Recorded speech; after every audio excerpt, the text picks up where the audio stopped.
Boa noite a todos. Hoje nós vamos conversar sobre o capítulo 7 do Evangelho segundo o Espiritismo, que é o bem-aventurado os pobres de espírito. O que vocês entendem por pobre de espírito? Seria legal se cada um respondessem, mas como nós não temos muito tempo, eu vou falar o que eu entendo e vejam se concordam, certo? Na minha opinião, pobre de espírito são aqueles que não se elevam a Deus, que vivem mais no mundo material. Concordam? Mas para Jesus, os pobres de espíritos, que ele se referia naquela época, são os humildes. São pessoas que se elevam a Deus. Então vocês veem que não tem nada a ver com o que a gente pensa hoje. Então, se não lermos o Evangelho direito, vamos entender errado, certo? Então nós vamos para uma outra parte aqui, que é os mistérios ocultos. Os mistérios ocultos aos sábios e aos prudentes. Então Jesus disse essas palavras: Eu vos rendo glória a meu Pai, Senhor do céu e da terra, por haverdes ocultado essas coisas aos sábios e aos prudentes. Não nos parece estranho Jesus render glória a Deus por ter revelado os segredos do céu aos humildes e tê-las escondido dos sábios e prudentes? Sim, muito estranho. Porque para nós, pessoas humildes são pessoas simples, geralmente sem condições financeiras, sem menos instruções, não é isso? E sábios?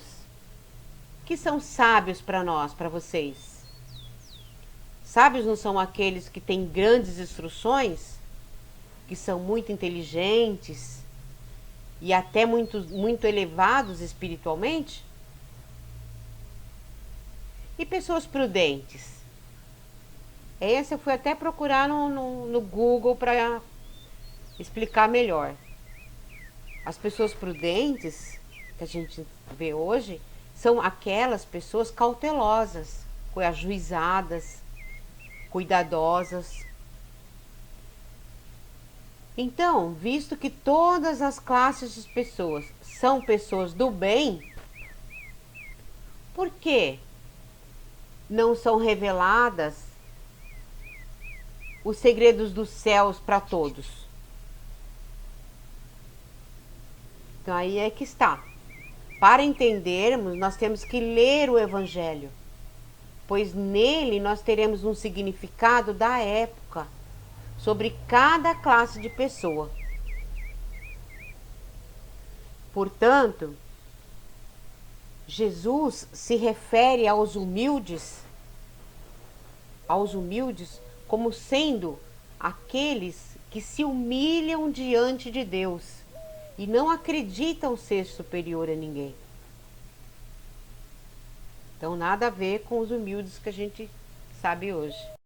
Os sábios para Jesus são os orgulhosos, que se envaidecem de seu saber mundano, pois negam a Deus, tratando Deus de igual para igual, quando não o rejeitam.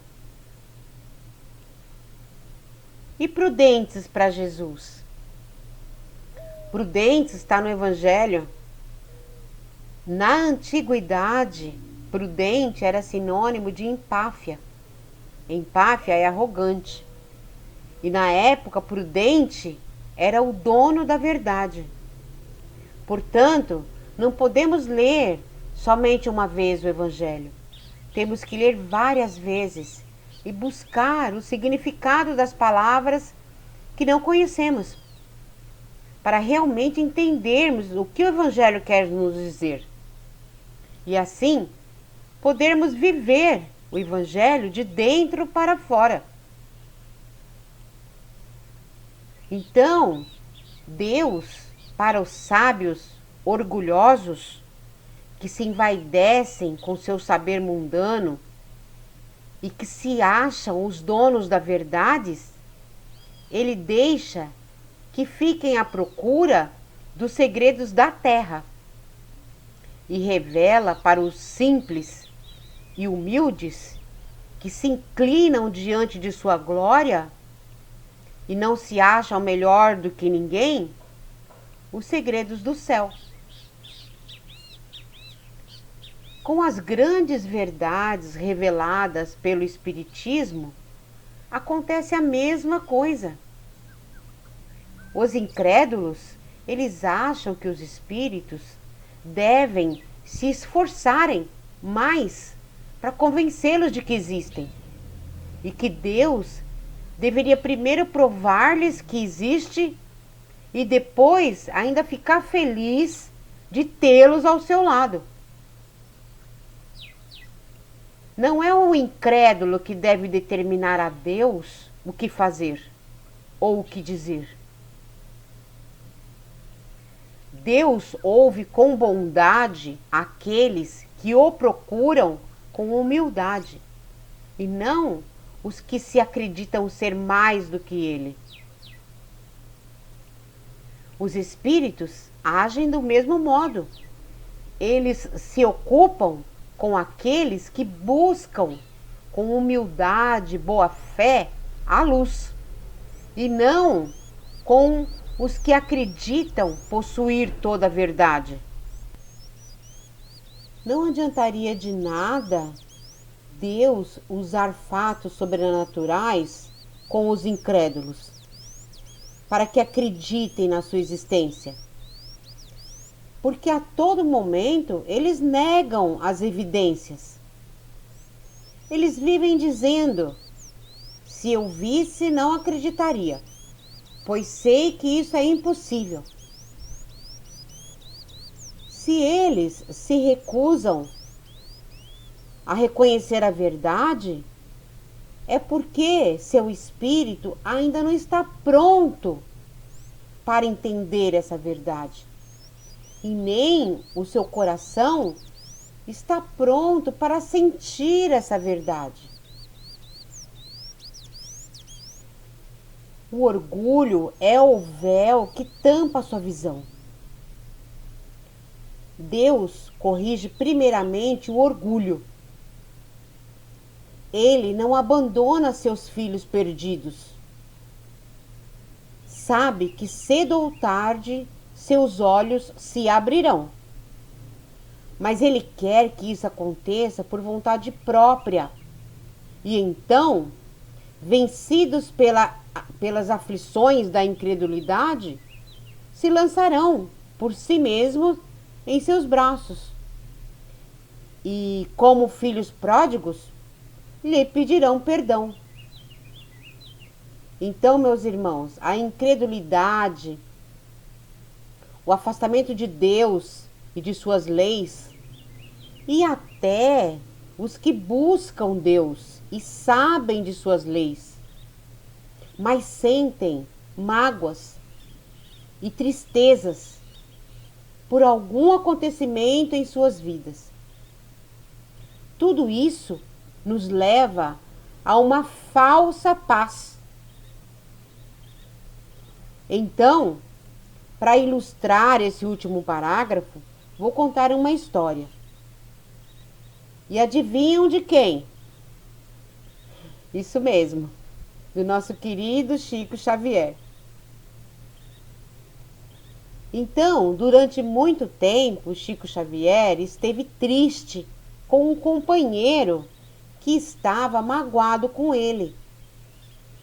E Chico percebeu que esse companheiro ficara magoado com alguma coisa que ele dissera sem intenção de feri-lo, mas o companheiro se sentiu magoado e nunca mais voltou ao centro espírita.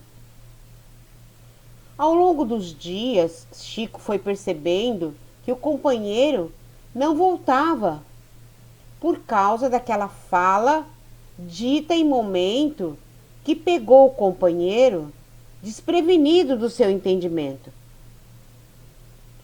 E Chico foi ficando triste.